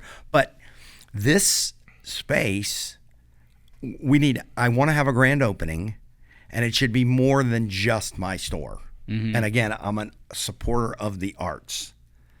So it doesn't necessarily have to be a holiday art show, but you have some pieces, especially for Halloween. Yeah. You don't have any Christmas things, or do you? You're not a Christmas dude? No, I love Christmas. Well, you made those Christmas things like a couple years ago. Remember? Nutcrackers. Yeah, nutcrackers Stuff for and my then wife like for the yard, like nutcrackers But- and Santas. But I don't know if you'd want to be the artist again in 2 months. I mean, I'd love to have you back, but there needs to be an art show, something that is promoted, both for the art and for our store. Well, I'm excited for this because I think anytime you've got two locations, you'll have two locations. Anytime you kind of expand the footprint, because that expanded footprint is actually going to help your Warren store, I think, for people to know that it's there, right? Like, for example, there weren't a whole lot of people that knew. I'll talk about one of my clients, and they're great friends. They're actually going to come. I'm trying to convince them. They agreed to come on the show, but they're supposed to come on the show. Jim Coates is a kind of a quiet guy, and he's reserved and is not a boisterous guy. But he's agreed to come on the show with his two sons. It's a family business. His father started years ago. Anyways, they had one location, and people in Hermitage or people in Austintown or people in Cortland didn't really know about Coates Car Care, their car wash, right? As they expanded their footprint, now they have 6 locations. They just opened one up in Boardman. I saw it. Beautiful, right? It's like an It's a experience. piece of architecture. It's a piece Yeah. it's a piece of art. It's not a car wash. Yeah. So now people kind of know, now there's they've got a service station, a full service station in across from the Pine Tree Plaza. And now those people in Cortland know that, people in Austin.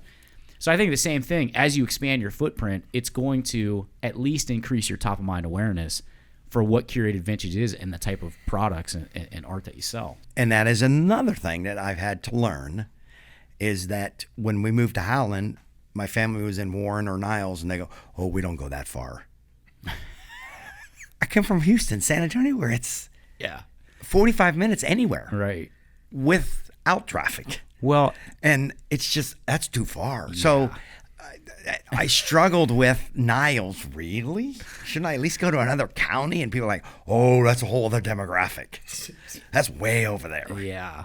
And is it? Well, no. I live in Cortland. People think I live But that's what I'm saying. You 2 live way hours out there. away. Yeah. Well, like you were mentioning like the Youngstown art scene with like West Side Bowl, or like recently the Soap Gallery just closed. Great little gallery. What happened great- there?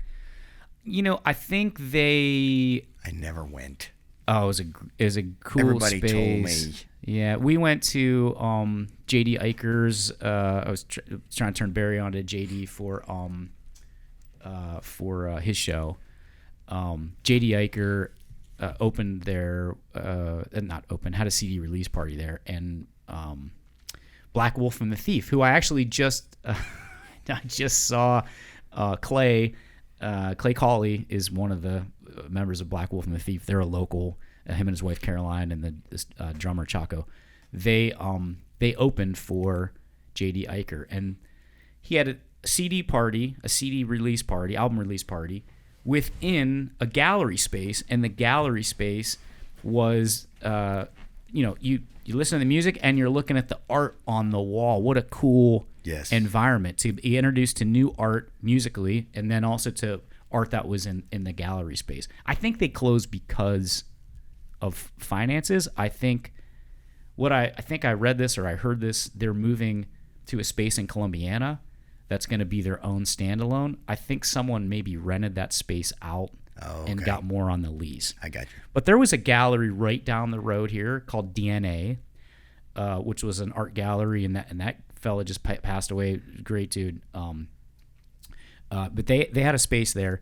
Rod Hathorn, who used to be a bartender at the Horseshoe Bar back 20 years ago, had a space that he opened called Subterranean Gallery, which was like right next to Tom Duma's. Aaron Shine's got his gallery up above with his tattoo parlor. So he's got that space. Sarah Bocone had a show. She's a photographer. I mean, you've had things that have happened in the last 15, 20 years, you know, that kind of started. I was telling Mark about Rod Hathorn's. He was kind of the first guy that kind of opened a independent gallery down here after, you know, the mills closed and that kind of stuff. It was short-lived. He had a short-lived space, but I think he showed the potential, because then maybe like a year afterwards, I think that's when you and Matt Smith had your show at Matt's place, wasn't it? Yeah, and it went really well, and I think that kept us going. So. Yeah. You know, and I don't know if I mentioned to you, but when we first opened this store, the one on Elm, Dennis Drummond performed. Oh, yeah. And I think a lot of people around here know who he is. He was on The Oh, Voice, yeah, and now he's in Nashville. Yep. He visited our store, thought it was just the coolest thing. Oh, yeah. And I said, would you perform in here? He said, absolutely. And he brought 3 other artists from Ashtabula, and it was a kick-ass show. That place was packed. Mm-hmm. So maybe it's music in October, and maybe it's not the new store. Maybe it's back at my Elm Road store, because it's just cooler. Sure. Well, you got to art and music, but y'all need to turn me on to some people. Well, you got to keep it. You got to be consistent too, right? Like I was saying the other day, you can't just have like an article in the Business Journal or be on the morning show, and that's going to sustain you, right? You've got to be reminding your people weekly, you know, daily if you can, monthly, that this space is here and here's what we have to offer. Because constantly promoting. Yeah, because people forget, right? You're getting hit with like 1 million messages, advertising messages every day, from, you know, Hoover vacuums to Coca-Cola to, you know, and you're competing, unfortunately, artists are, and your space are competing with, like, I know IKEA's in Pittsburgh, but like IKEA's or what's that place that just closed? People would go to, like Pottery Barn? Not Pottery Barn, but it's like this Pier 1. Pier 1. Yes. Pier 1, yeah. And people compared our furniture to Pier 1. I would have conversations with people like, why would I buy this? I can go to Pier 1 and buy a fucking painting on the wall to hang on my wall. Like, what the fuck? Remember that? Oh, yeah. Well, but you know what? We get, even to this day, repeat, who know what we have. I'm just in town. I was at Goodwill and so, and I thought I'd pop in your store too because I'm out. And I've thought about it, that it should be Curated Vintage Goods, not a thrift store. We are not a thrift store. Yeah. We are not. My wife and I, everything we purchased retail. That's our fault, but whatever. But it's pristine. Mm-hmm. You don't have to look around. What are you looking for? I can point you to it. Mm-hmm. You're not digging through boxes. You don't have to get the dust. It's curated. Yeah. And it's all, you know, back to that room with collectibles. I mean, there's the first year Simpsons figures. And when you were talking about Big Lots, my wife and I in the 80s went to Hills, Kmart's, and we had connections. Special, baby. We had connections. Hey, man, the Simpsons 1990s, and you want to get them. So we'd be there when they open up, and you would run past people. People were collecting, and all of the Teenage Mutant Ninja Turtles, Transformers that we purchased and put in a box. So they've been sitting in a box for 30 years. Just opened them for our store. Mm-hmm. So we didn't buy these out at a flea market that were sitting out faded in the sun. Right. Yeah, this is great stuff. So I think the name of your store is perfect. Well, it wasn't at first. Well, I didn't. What does curated mean? Well, that's because that's You part have of you got to educate dictionary. people. You have a dictionary. You know who first told me about your store was when it was across from Mocha, was my Uncle Frank. And he was like, "Have you been into this place yet?" And I go, "No, what is it?" Did he play at our place? I think he did play at your place. That's right. Yep, I think he did play at your place. He was one of the first performers. Yeah, he was at the grand opening. I think of that store. I think so. During homecoming week, and we did really well. Oh yeah, homecoming week. Yeah. That was a great event. Dennis Blank put that on. We were a sponsor of that. We did a bunch of promos for it, and that it kind of faded. Not because of Dennis's fault. Well, because you know what, no one was there to kind of pick up the mail. And again, you got to be consistent. You got to repeat. It's frequency. You got to keep telling people and keep putting that energy in. You know, and I think he was looking for somebody to kind of take it over. Does it? It doesn't even They exist don't do anymore? No, they did it for like 2 or 3 years, and I don't think they did it. First year was COVID incredible. happened. Yeah, it COVID was- messed up everything. COVID kind of screwed things up. But we're kind of on the rebound now. I would like to see that happen again, because there were people actually that came into town for that Oh, yeah. event, Well, and you're then in charge we now. piggyback off of Yeah, what's you're in that? charge. You're yeah. in charge now. No, You just volunteered. Yep. You retired at 60. You heard got it all the here time in the first.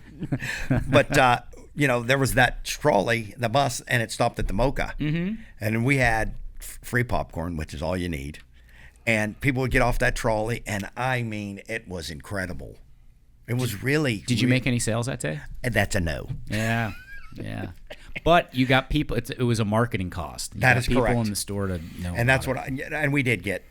Not that day, but that's also to my point, is that, and I don't want to run this whole city, but cities I've Marked for visited, public office. no. Mark Martof And for everybody public asks office. me, no, I could never be in politics. I can't People shut ask up. me too. I'd and I never do be able the to same shut thing. up. I can't get in that game. I don't know how that mayor of Lordstown didn't tell people to shut up when the No. whole team was coming. Right.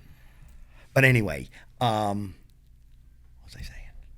You were saying we were talking about the free popcorn. That's it. At the Every other city has, and you do need to give free and give away, but they also have a for-profit Christmas market where the downtown businesses are actually open.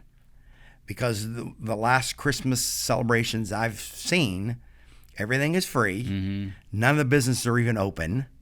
And I even talked to one of them, I'm not going to name. They said, we're not open because nobody's going to buy. Nobody comes in. Because the people that are coming down are looking for free cookies and free Mm-hmm. rides. And that's fine. And that's great. But when is Warren going to say, we're pro-business? Let's do a business Well, market. Josh Nativio, who works down at the comic book shop with Greg Bartholomew, All American Cards and Comics. Shout out to those guys. out. Greg was on the show a couple years ago, and they're friends. But Josh has been a guy for years that has been saying we need to get these festivals off the square and put them in the park where they belong. That's renovated, Perkins Park. You need to put them over there because all these businesses down here lose money the 4 days that they're shut down. They shut things down on a Thursday, Wednesday night, Thursday night, they'll shut down to be open. There won't be a lot of people. They'll come down, people coming down on Saturdays and Sundays, for the Italian Fest, for the African American Achievers Fest, whatever these festivals are there on the square. But the businesses on the square that everybody talks about, well, we got to support them. The city comes to, all the officials come to the ribbon cutting. They don't listen to any of these folks who say, I lose money that weekend. Nobody comes to my store. I've got to stay open. Some of them shut down for the weekend. They finally got wise to it. I've got to stay open for the traffic that maybe does come in, but a lot of it's coming in, hey, do you have a bathroom? Yes. That kind of thing. And they're paying their staff to be there. Yep, they're not moving any goods. They're not selling any food. They're not selling any booze, whatever it is. So, But other cities close down, yeah. and the businesses stay open, and they ton it. They get a lot of traffic. It's just can you have something in Warren at Christmas time that is not free? See what happens. Have a nutcracker or a Christmas bazaar that everything you have to pay for. There's nothing free. I would. No. I don't know. I would welcome that, but it's the same. It's kind of the same thing for your store. You can't just rely on the 30,000 people that live in Warren, half of whom are not ever going to be your customers, just based on their economic, makeup, or they're not buying art. They're not buying, vintage goods kind of thing. But if you get the word out to those folks who maybe lived in the city, or they commute to jobs in Cleveland and Pittsburgh, but they live in Cortland, or they live in Brookfield, or they live in Howland, or they live in, that's where there's a little more affluence for people to be able to come in and say, oh, I want to spend $500 on that Chief Wahoo, the non-Chief Wahoo bobblehead, because I got a man cave and it's all Indians or guardians or whatever the hell they're called. Yes. You got to get that. But you have to start with a different mindset. And I spoke with somebody 3 or 4 years ago, because one of my clients does an ice exhibit, 30,000 square feet of ice. Oh, that's huge, 40-foot ice sculptures. And one year it was Nickelodeon. So Nickelodeon believed in it. But, again, it's in a big city, and they Right. get 2 million visitors a year, so Right. people would come. Right. But I met the Chinese ice carvers and their American representative who was trying to expand their footprint. And they do a lot of things besides ice carving. They do snowball throwing things and smaller ice sculptures, but they're not the typical clear ice. They're incredible. Anyway, I spoke with somebody who was like number 2. And I said, would you talk to this guy? He'll do it for free. All he wants is a portion of the revenue of you pay to get these snowballs and you throw them or something. And they said, no, it has to be a free event. Entirely free. In the city of Warren? That is correct. Yeah. Yeah, we got to change the mentality of that for certain. Because what's funny is we do the advertising for the Packard music, for the Packard band, and that music is a little dated. It's band music. It's a lot of John Philip Sousa and trombones and stuff like that. And they've slowly tried to change some of the genre of that music to more movie soundtracks, Star Wars or Broadway shows or things of that nature. But it's a free concert. And these guys are world-class musicians. How is it free? It's free because William Dowd Packard in his created a trust in his will that built the music hall and then paid for the band to play in the city at the music hall. It was supposed to be weekly, but over time they changed it to put on free shows. Free. For the entertainment and edification of the city of Warren and beyond. But it's funny because when we never really, usually we don't talk about free in the advertisement, because when you say free, sometimes people feel like it's devalued. Oh, yeah. It's undervalued. It cheapens it. It cheapens it. It does. Yeah. Yeah. And I say this, I don't know, if Tom Duma is one of your clients or Tom. He's not, but I like Tom. I love Tom. Yep. And I've purchased from Tom. Sure. But I have other people that are like, yeah, he thinks he's, whatever he is. But I'm like, do you understand what a Rolex boutique means in Warren? Right. It is incredible. Well, he gets people come in from Cleveland and Has Pittsburgh to. all the time. Yes. Yeah. But that's incredible to have in the square. Yeah. No, I love that he's down here. Yes. And I love... But does he get supported? He does. Or does he care? I think he does pretty well on his own, and he's a Okay. pretty savvy marketer, and we've teamed up on some projects here, like within the alley and some other things. Like that guy's been down there. He's an anchor. He's been an anchor for years, like Howard's. Jean's Jewelers was there for a while. They were an anchor. Greg Bartholomew at All American's been there for a lot of time, 20 years. These are guys that were there when the city wasn't doing much. And even off the square, I'm only mentioning it on the square, like Saratoga, Yes. half a block off. Steve Lardis was one of the guys that reinvested at the Horseshoe Bar and really turned that into the social epicenter for young people our age when we were in our 20s. On the other side, the Hippodrome, before Nick and Bill purchased that building and started having weddings and things of that nature. Gus Savakis owned that place. It was called the Hippodrome. It was a luncheonette and an ice cream place, and he had all kind of like cool old Hollywood, classic Hollywood collectibles, and these were guys that were kind of, they made it through the tough times, and then they welcomed young guys like us when we started coming down, instead of being, shunning us and worrying about their territorial pissing ground. Yes. They were on the opposite of it, welcoming us in. Like Jimmy Economist from the Saratoga was always involved in trying to support more things that necessarily didn't support his business, but supported Warren. Steve Lardis, Gus Vegas. There's other guys, Tom Duma. I'll put Greg in that, Greg Bartholomew in that mix, and I'm probably missing somebody. So if anyone's listening and going, "Oh, Farley didn't mention me," my apologies. But those guys have been there 20 plus years. Nick and Bill at the Mocha House. Yes. That's another place. They were great landlords to me when I was across the street from them. And Just great. And I can remember that coffee shop opening and people going like, "A coffee shop?" Oh, they're gonna compete with Dunkin' Donuts and all these other places. And I don't go in there too often, and when it's not, where there's not people. Mocha? Yes. Oh yeah. Like breakfast, lunch, and or dinner. And actually, they started doing stuff before a lot of these other people too, like having carrot cake. carrot cake. But having like acoustic acts. Yeah. Like sit in there like a true coffee shop. I went to college in Bowling Green. They used to hang art up there all the time. They used to hang. They used to. Yeah, yes. They hung art. Actually, that's how I found that person I talked about that had the massive heart attack. I saw his piece. Okay. They said it's Tom Bader. Yep. And I looked in the phone book. Well, in the phone book, but and I found him. But yes, they had art. Well, see, and what you're doing is adding to the critical mass that is trying to be built so that it can be. We need to get the word outside of the city, Trumbull County being the primary, but even outside of that. Like, Kent is not very far away. Hermitage, Newcastle, Columbiana. Like, we just went to, and partly because I was involved in it, but we went to a movie premiere in Columbiana. I hadn't been to Columbiana. Well, that's not true. I went to Kelly Pavlik's got a gym out there next to Birdfish, but that's the only time I'd been to Columbiana in probably the last 5 years.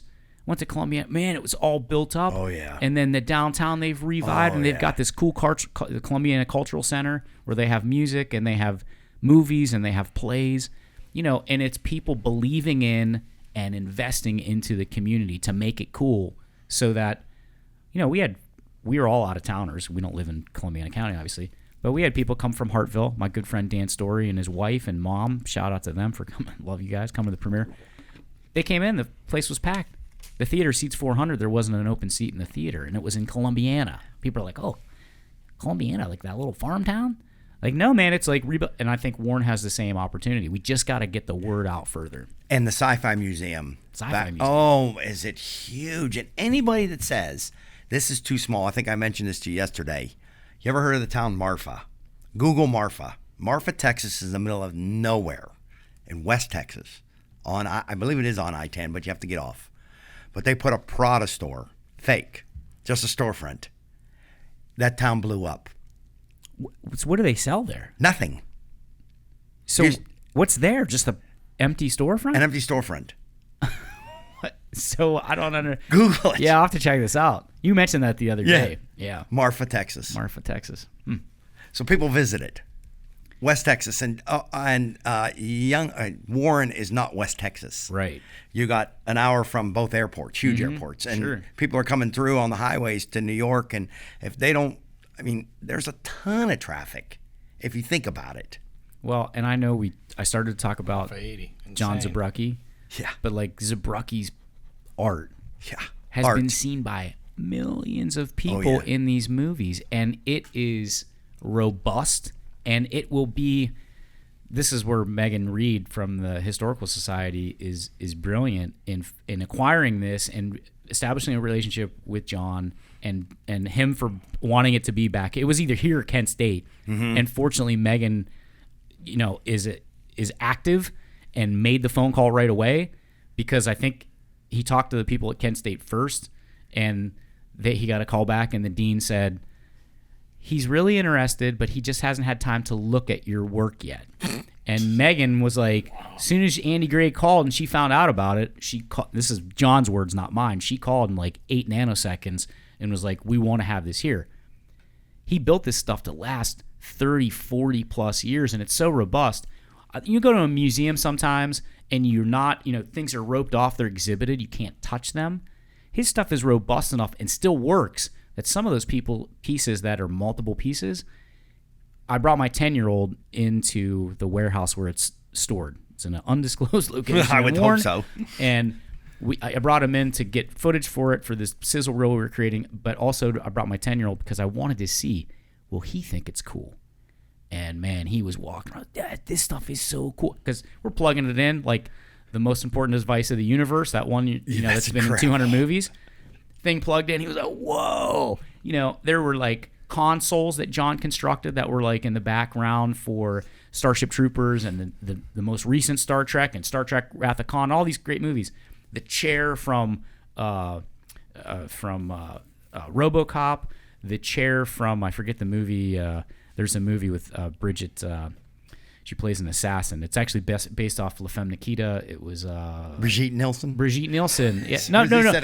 Not. It's not Brigitte. No, it's actually Bridget Fonda. Oh, okay. Yeah. What about her Brigitte Nielsen? Yeah, she was looker back in the day. Bridget Fonda was a looker back in the day too. God bless her. Yeah. But she's in this movie where she plays an assassin. They have the chair from that. Anyways, my son's walking around. He's like, "Can I touch this stuff?"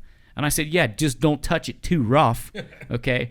But he was like able to turn the knobs and turn things on, and being able to have a museum where you can interact with the pieces that are actually on display because they're robust enough, I think that's going to be a real draw, And yeah, we're going to have that here in little old Warren, Ohio, a block away from Dave Grohl Alley, yes. A block away from downtown where there's a half a dozen restaurants, and 2 blocks, within 2 or 3 blocks, there's a half a dozen, there's a dozen restaurants and local watering holes. I mean, I give a lot of credit. We're going to go after the show over to Urban Tap, where Matt and Jesse McGregor have opened up that space and renovated that space to the tune of over $1 million. And the food and space is incredible. Wife and I went. Oh, what's the service was even beyond. Well, you know what?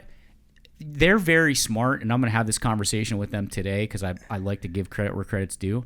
When you go into a space that's any space, whether it's retail or whether it's service, when you go into that space, not only are you there for the product, the food, the booze, whatever, and the environment, but you're there for the experience. And what they do very well, and their servers and staff do very well, is they're trained to make you feel special. That was not me. That was Marty. They're trained to make you feel special, right? 100%. You should, as a server, here's for everybody, because I represent a lot of restaurants. Preaching to the choir. Every server should pretend, whether it's the poorest of the poor or the richest of the rich, and you know that person and they're a person of affluence in your local community or not, you should treat every person like they're LeBron James or like they're Tom Cruise or like they're, I mentioned people who are probably polarizing, but like they're the most important person in the world. Yes. They're a celebrity. You wouldn't, if Dave Grohl was eating in your restaurant, guarantee you'd be up at that table multiple times, watering and coffeeing him and beveraging him to death. Or do you need anything extra? Mm-hmm. Everybody should be treated that way. Absolutely. If they are, they're going to come back because the restaurant and alcohol and the entertainment business, libations business is a 72% return business. If they get a good experience the first time, 72% of that clientele are coming back. So Matt and Jesse get that, right? You go into that space, but I before I get into that, what's the artist that did the oh yeah, all the tables? Doug Meyer. What's the name of his company? Rust Belt Revival? Yeah.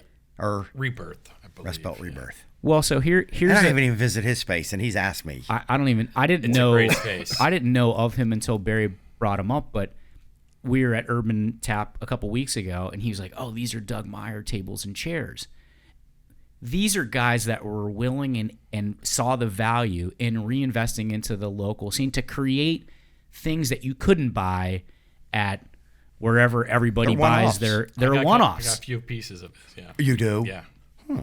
Okay. So you go into Urban Tap, and not only do they have murals on the wall by Joe Gurgley, and they've got these cool, they've got mirrors and spaces where you can selfie, and they've got just, neon and a cool space to look at. But then they've got utilitarian pieces, tables and chairs that were handcrafted and handmade, and they probably spent a little extra money. I would think. Yeah. They'll last. They're high quality. Mm-hmm. They're unique, which fits the space, and they're not bought at IKEA or wherever. I don't know where people buy tables and chairs for restaurants, but I mean, it's like really high quality stuff. Amazon. So, yeah, right. So kudos to those guys to realize that. Well, and that's and as important as that is also your front door, your people at your front door, especially. I mean, they should represent in all facets of how they dress, how they act, your space. I firmly believe they're that. brand ambassadors for your business. They are front door. And then in retail, I tell people this all the time, and they don't listen to me. And especially at the big box stores, the big ones around here, and they're Macy's. But but if you go to Saks or Neiman Marcus in Cleveland or Pittsburgh, it's a whole different deal. And I understand they're selling higher end and their guests are more affluent, and maybe they don't care at Macy's because they're just working by the hour. But that's all that Macy's has anymore is their service. Otherwise, and I go back to Amazon, the only thing that separates a brick and mortar from online is the service aspect. That's the only thing that's different. Is you can go in, you can talk to somebody can actually say, hey, sit down. I don't know if they do it. Sit down. Let me go get you. You're looking for XYZ. Let me go get them in 3 different sizes and try them on. But it really has disappeared in the service industry. Well, in the experience aspect of it, too. Absolutely. Right. So, I'll purposely, I'm drinking Nova coffee. Shout out to Nova. There's another group of guys that invest. I don't know how long the place has been there, 7-8 years maybe. For a while now. They've got a second It has location. been a while. When they They do. When they first, they got it's like a Nova to go. It's pretty cool. By Menards. But right in front of Menards or to the side of Menards. Really? Yep. Yeah. Next to there's a The car wash. Yeah, there's a little car okay. wash. But there's a place that opened up, and everyone was like, they just serve coffee and donuts. The donuts are like $4. Who the fuck's gonna buy that? Yeah. And they're probably gonna expand to get sandwiches, and they did. They did breakfast and what. And, now I had to wait in line. I was coming down here, and I'm like, do I have time to get a Nova? Yeah, maybe. And I waited in line for 10 minutes to get this coffee. It's because of the experience, though, right? People are like, hey, what's up? And they're cool about it, and they're educated about the product. What's the difference between me spending $2 and whatever this coffee costs, $2.50 for a 12-ounce coffee, versus going to McDonald's. Dunkin' Donuts or McDonald's? Number one, the coffee's better, but the experience that I have when I go into Nova and I see John or I see the other guys or girls that are working there and have that experience that, hey, what's up, man? How's it going? They can educate you about the coffee from behind the thing, and it's the experience. You're more apt to go back and buy from that person. Like, how many times have you just gone to a store? You don't need anything in that place. You just like going in there because of the experience, because you have a relationship with somebody behind the counter or the owner or whatever it is.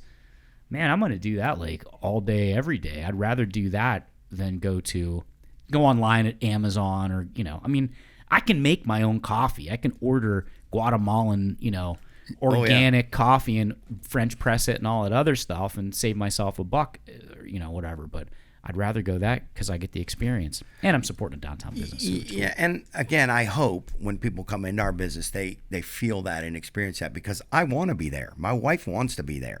We want to talk to you. We want to know if you're looking for something. If not, that's fine too. Walk through and talk about items that you see, and then leave and tell 10 of your friends. That is it. Very important. And how are you going to handle the pop-up store and the Warren store? Are you going to bring on staff? I know you've already got me Friday and Saturday penciled in. So we're done. And that is what we do have to figure out, and quickly. And consistent hours. And consistent. Well, we're consistent, but we're little. We're Friday and Saturday at the Elm Road store, 11 to 5. Just put that out there. Friday, Saturday. And we've thought about expanding our hours a couple more days, but I believe that the Niles store is going to have additional days and longer hours. And trying to figure out and talk to you and some other friends of mine about, do we close the Elm Road store and drive all the traffic to Niles? Will people be upset because you got to drive all the way over there? You know, if they came specifically to our store, I got to get on 422 all the way down there. Yeah. Do I go that way and get on the highway and circle? What's funny is I don't know. it's probably 6 miles, 5 or 6 miles from your store on Elm to 422, which will take you probably 8 to 10 minutes, That is maybe. correct. 2 days. But 2 days.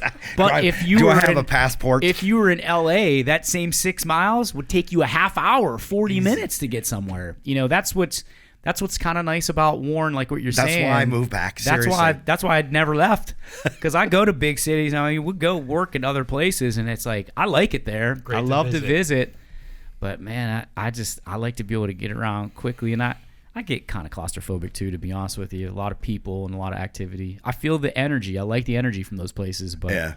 And I got always nice those to come when home. but I got those day after day after day after day when yeah. I lived in Houston. And then I wanted to move to San Diego and was minutes away. That's a whole other story. But I love California. I love LA. I even have a sticker that says, you know, the I Heart New York on the bottom, but not as much as LA. I loved LA. I love that lifestyle. So I don't know if we talked about it, but I also did churches, huge churches. If everyone knows Joel Osteen's Lakewood, and the largest thanks United for Methodist opening church. up the church to the people that needed to get in there in a hurricane. Oh, let me Joel. go. Okay, no, couldn't do it. He was not approved by FEMA. He had water. I'm And just I teasing. love I'm Joel. teasing. I I'm love teasing. Joel. Yeah. But Is he cool? He's really cool. That's cool. And the story of him and his faith, and people poo-poo him all the time. He's a prosperity preacher. He doesn't really have a relationship with God. And I've done churches all over the world, Nicaragua, Brazil. But he was the most steadfast in his belief that Compact Center, which is an amazing story how we got that project, but that was God-given. He was going to get it. That's what God put the vision, talking about vision casting, onto him, was the place, and he never wavered. When the project went from 15 million to 65 at the end. Wow. God will provide. God has provided. 16,000 people? 16,000. And I don't know if it still is the largest, but at that time was the largest mega church. And it's weird, but once I did that project, not because of me, but because of Joel, I was a rock star in the church world. I was keynote speaker at church conferences. I would have a booth. People would just flock to our booth. You did Joel's? Oh my God. Are you a religious Oh guy? yeah. Yeah? Oh yeah, I'm a devout Christian. That's cool. And I Awesome, was man. part of the original contemporary Christian movement. I grew up Catholic. Me too. And I joke about it. All of us, yeah. I'm recovering Catholic. Yeah, right. We left the church, my wife and I, and then there were some, things that happened in our life, and became Christian again and devout. And I started doing mission work overseas, and God spoke to me. And that's how I got Lakewood. It's just crazy. I went to a firm that did not do churches, but they did performance centers. And 2 weeks after I went there, we had never done a church. I was hired to be director of the Arena Public Assembly studio, because that's what I had done. And I knew contemporary Christian movement was happening. This was 25 years ago. And I said, churches are going to be performance spaces. I'm telling you they are. So I went to this firm, and 3 weeks later, Joel called. Wow. So Well, that's a whole other faith discussion. But what I was going to say is that, I loved LA so much that I would just do conferences out there and just get churches. And they were way out there in the television production of church. Mm-hmm. It was cool. It was amazing to be part of it. well, there's places, and churches that have popped up around here recently. Yes.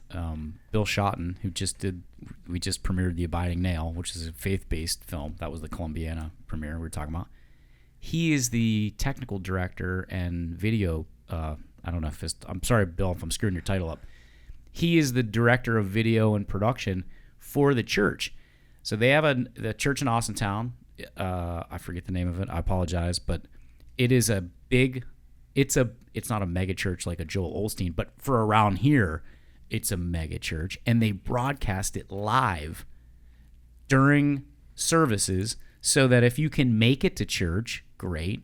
But if you can't, you can still have the services. And I often wonder and wish, also a Catholic, you know that term recovering Catholic, I can identify with that. That's just because my wife and I are actually thinking of going back to Catholic church. We go not as often as we'd like. We go once in a while. I had a great relationship and I had a great experience. Father Charles Crumley, who was a pastor at St. James, was a great guy and a very influential guy in my life, not only as a kid but also into college and into my life. He actually baptized me and married us, but went to St. Charles, was at other parishes in between. But the reason I say it is I can remember there as a time when music in the Catholic Church wasn't all the same, those same hymns and same, the stuff that they'd bring in guitar and bass. I remember when that happened. And it was like kind of cool, but people felt it was like weird. But now, like you're saying, you've got TV involved or video involved. You've got performance spaces where there's nothing better than music and dance to celebrate God and love and be a part of a community. But we've got to change some of that in the Catholic Church because it's got to be. The world's changed. And faith is just it doesn't have to be this very rigid. No, but I also do see the pendulum swinging back to more traditional because it got to the point where it was theater. Yeah, I work with the pastor up in the Dallas area that his stage was so big and he would bring in back to a Ferrari. Sorry, it's a Ferrari, but everybody knows it was not a Lamborghini. He brought a Ferrari on stage. Oh, geez. During service. Oh, yeah. To prove a point. And it's, in this whole come as you are, don't dress up. And is that really scripture? Is it? Well, Jesus wore this. Jesus, and I talk about it because I just love Jesus is just an amazing, amazing person. Yeah, I'm down with Jesus, man. Down with Jesus. I mean, I say he was a partier. He is undeniably a partier. He would tell stories, get his buddies on the boat. Yeah. Get the storm. Water to wine, baby. Wine, hung out with the downtrodden. Yeah. And, he was not, and that was his message. Mm-hmm. We need to embrace, and a lot of churches got away from that. And I saw it. Oh, my God.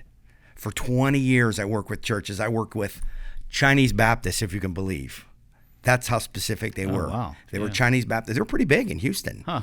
I worked with African-American churches. And I loved especially the African-American churches in California. Unbelievable.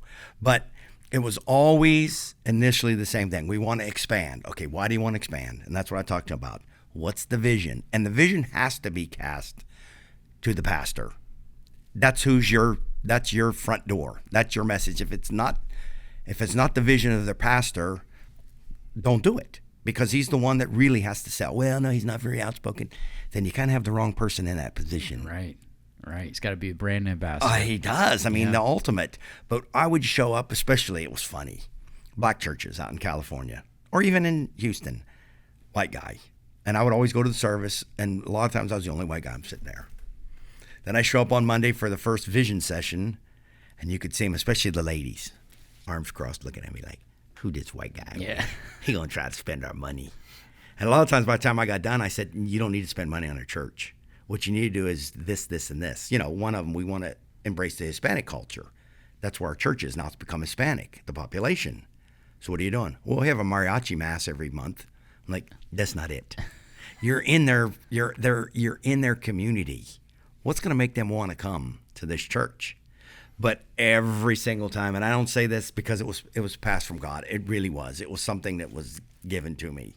At the end of the day, the board would go, I don't know where you came from, but God plopped you here. And those old black ladies would be making me cookies or something, just hugging on me, consoling me when I left, because I would always speak the truth. start with, why is this church here? Why is this pastor here? Why is this board here? What are you doing? And those things also translated to my performing arts centers. Why are you building this? What are you doing? Why? Who's going to come here? What are they going to experience? These are the same questions we're going to be discussing after the show about curated vintage. That's it. Get you on that path. And I think I talked to you about this. I'm the prime example of the cobbler has no shoes. Oh, yeah. I talk about Did you ever this. look at our website? Our website's probably like 25 years old, man. That's what I'm saying. You're just doing your job. Just working in the business. And you're working, and you can sell your business and create the most beautiful content for everybody, but you fail to do that. I should have those vision sessions with myself. Why am I really? Who am I trying to reach? What am I trying to do? Yeah. Well, hopefully you've reached some people today on the prod. Yes. Thank you for inviting me. Man, thanks for coming. Yeah. I appreciate it. Do Yeah. you have a website? No, we do not. He's Okay. on Instagram. Instagram, Curated Warren. Okay. And then Facebook? Yeah, but I don't even I know. populate I that. was See, gonna, that's I was going to tell you Oh. haven't posted since April. Okay. I don't even remember April. doing that. Yeah. 2004? No, I Was this year? I think it might have been this Oh, year. right. I'm patting myself on the Yeah, back. it was April a this year. picture with a couple of things. I was checking it out because I like to do a little bit of research before we. Yeah, have it on and the show. I just, I'm old fashioned. Well, we're going to turn you on to the 21st century and some of these new marketing techniques and advertising techniques. We'll do that off camera and off the show. But yeah, thank you for coming today, and Barry, thanks for setting this up. Yeah. Wow. Thanks. And I just one last piece of homework. For sure. You two need to figure out who's going to be at the grand opening. All right. All right, we'll Music or art? I think we should. Yeah. I love it. We'll figure that out over at Urban Tap over a couple of There you go. Manhattans. Because Luxardo cherries are back in stock. Did you guys see that? Yes. I just saw they're back. I have some at home. Do you? Yeah. No, of course you would. Have you tried? One Bada Bing? No, a bourbon company makes them. I go to Chagrin to get it at the Olive Store. White label? No, it's one of the ones that the more mainstream brand, like not Jack Daniels, Woodford. Have you tried the Woodford cherries? No, I haven't. Ooh, ooh, Okay. they're as good as Luxardo, and like you say, Well, I've been slumming with these Bada Bing cherries. Maraschino. No, I don't mess with the maraschino. Is that the blue label? Blue label. Okay. Yeah. They're not bad. No. But they're not No. Luxardo. Yeah. We are such snobs. We Totally. Again, to bourbon. Did you drink Blanton's ever? are. Yeah. Did you drink it? Because I drank Blanton's. I just got lucky way before everybody wanted it. See, I could just walk in, I like get all the Blanton's, Blanton's I want, but Antique. Not Weller everybody Antique wants is it. Weller the best. Antique, man. Yeah. The maroon. Weller, yeah. The maroon Hey, label. you're supposed to get me some. Okay. Barry's got the connection, man. That's I don't what know he how says. No, I he's- know he does. He's come actually- through a couple times for me. He gave me a bottle. Yeah. After the show, thank you. Nice. And again, a shout out to him as a man and a person, like in the Pippinger ilk. Oh yeah. Gave me a piece of art for hosting with the show, and he didn't have to do anything because just getting the people, every single person. Well, no, there were people that knew us, but a lot were never heard of this store. This is amazing. So that's why I do it. So he didn't have to give me anything, but he did. He's certainly one of my favorite human beings. Is he? Appreciate it. I have the most. I don't know if this is still true. Hopefully, it holds true. I hope someone passes me up, though. You might. No. I own the most. I have the biggest Burkey collection in the world. I see it here. Well, not even these pieces. These pieces are for sale. Which, by the way, if someone's interested in this piece, you better bring me another piece to hang. I commissioned Barry this past year. I'm working on a book, and Barry's doing the front cover of the book. What's the book about? What's the It's content? a detective story. Really? Yeah, I'll tell you about it. I'm embracing cliche in every aspect, but it's a The Smoke Girl was kind of a reference to So his book. that Smoke Girl, so right? that is what it is. It's a takeoff kind of embracing. Is it supposed to be? You're supposed to go. Well, no, that's ridiculous. you're supposed Is it to be a Forrest Gump part? Like No. Okay, now you're ping pong. Okay. It's a I'm at the airport on the way to the beach, and this is my beach read. And there is, Mom, you can tune out while you're if you're listening. I won't use my favorite 4-letter word, even though I've already used it a couple times. Cover your ears, Phil. It's a book written for guys. There's a romance story, there's a connection story, there's a travel story, but it's fighting, fornicating, and fun. So if you're into those things, Oh, I got to read that. yeah, this guy's he's a detective on the wrong side of 45. I don't want to get too deep into it, but I'll tell you more about it. And that's what I use that line from Stripes. Convicted? No, never convicted. And I'm a military guy. To me, that's the greatest military movie ever made because it's just a farce on the military. But it's real. To me, it's more real than Full Metal Jacket. It's hilarious, and it's over the top. That RV. This is kind of in that vein. Is it? Because Yeah. when you first said that, that's what I thought of. Is Yeah. it like that? And you get that? Okay, it's a little tongue in cheek. It's kind of. There's definitely some tongue in cheek. There's a character where you won't really know, and it's a first person character. The main character is a guy named Max Kane. He's the detective, and his Robin, if you will, may or may not exist. He may be AI created. He may be a hallucinated character. Max, Do we likes know by the end, mushrooms no, you're not going to know at all. Ooh, I gotta read that. Yeah, you'll never know. I got to read it too. I got to write the fucking thing. All right. Oh, so it's just an idea. No. I've got about 100 pages. Oh, do you? Yeah, Okay. I've got a whole outline. It's just finding the time to sit down and actually write it in the midst of. But now you got to work in your store all winter. Right. So. Yeah. Exactly. Yeah. I got another project to do. I'll give you 1% commission. I'll take 7, but we can Oh, negotiate. we're on Shark Tank. Yeah, I'll take 7. Thank you again. This was great. Thanks, Mark. Barry, thanks. No Yeah, problem. thanks, Barry. Thank you guys both for coming on the show. Until the next time, ladies and gentlemen, listeners, lovers, and friends, please be kind to one another. You can check out the podcast and other episodes at theprodcast.net. Follow us on Facebook, and please like, listen, share, and subscribe. No.